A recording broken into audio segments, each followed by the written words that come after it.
when they paid up, they decommissioned the ship in Portsmouth, and we all went our separate ways, of course. We all had our own shore establishments to go to.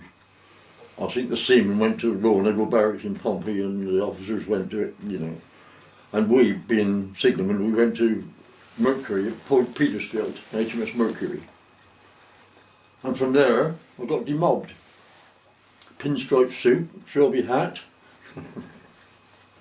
which I gave away quite quick. I couldn't stand it. And so I went back to my old job that I had before I went to the war. But you had to take you back, it was law then, they had to take you back in the job that you left. But I didn't stay there very long, I wasn't very happy about that. And in the beginning of '48, I joined the police force, Southampton Police Force.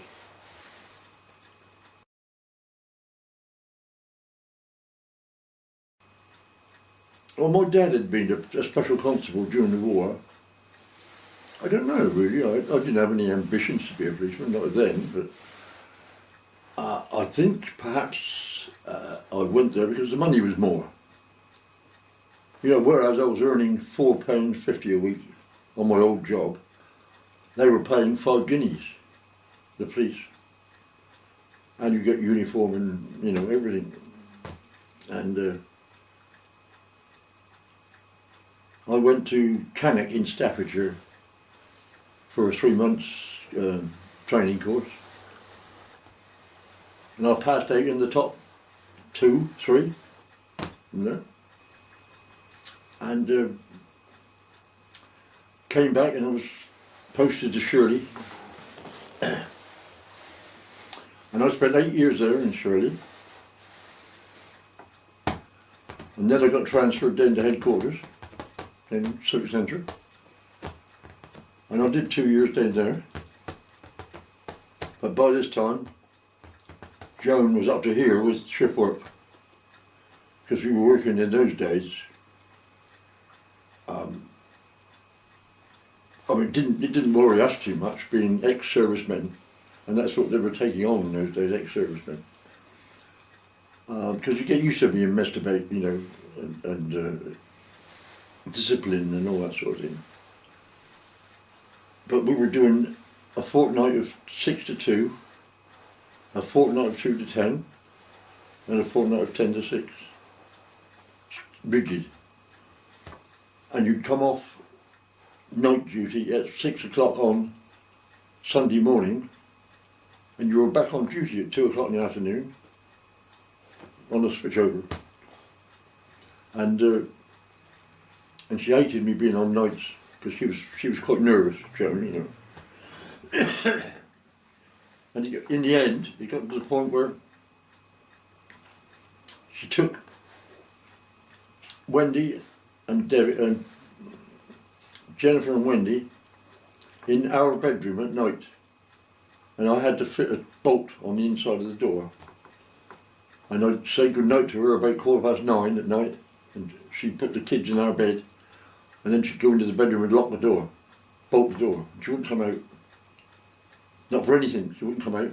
So when I come out at 6 o'clock in the morning, I couldn't get in to see if they were all right or anything.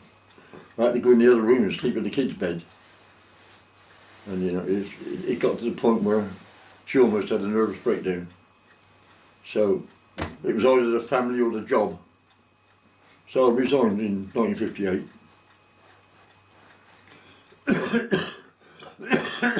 Did you you were a constable? Did you go up in rank during your time? I was still a constable then, you know.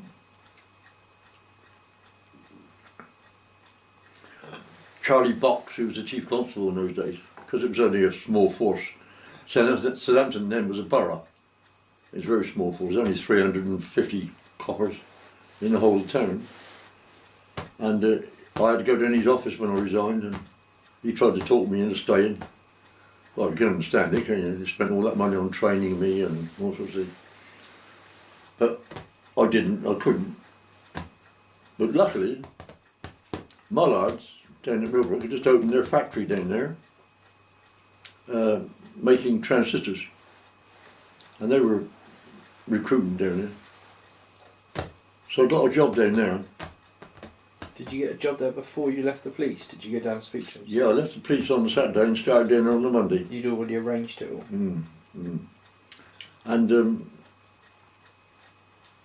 when I left the force, I was on £11 a week by the time I left. That's 10 years service. And my lad was giving me £11, 2 shillings a week. No shift work. Just normal days, 8 till 5. Wonderful. And I became a production charge hand then, in charge of a section of girls on the production line. And I had about 6 years out of that. I got made a foreman in charge of a whole section then. I had 5 charge hands and 250 girls working for me.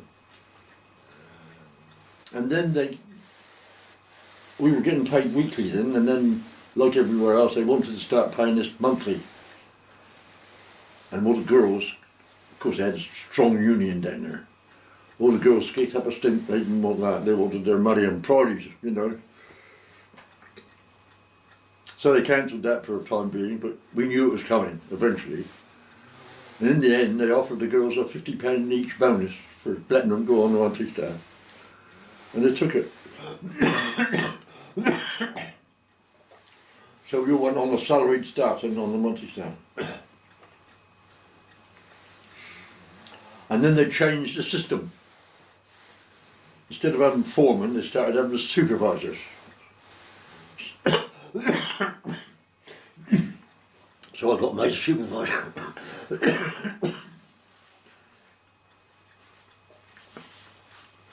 And all this time, they were experimenting with silicon chips and all that sort of thing.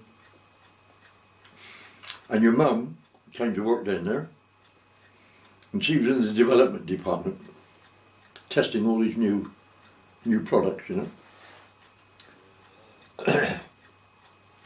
And then they started a clean rooms suites where you had to go through an airlock and put on a white coat and all this nonsense to go in the air, you know, clean air place. And I ran one of those clean rooms for the rest of the time that I was there, and I was there for 25 years. And in 1982, there was redundancies in the industry. And they said all those over 55 could take early retirement. And I was 59 then. No, 57. So I took early retirement from them. Yeah, did very well actually. Got 6 months pay in lieu of notice. And 23 grand. Wasn't bad in 1982, was it? That was 6 months' pay, 23 grand. No. Oh, and the 6 months pay I got, which was in those days about 3,500, and 23 grand redundancy pay.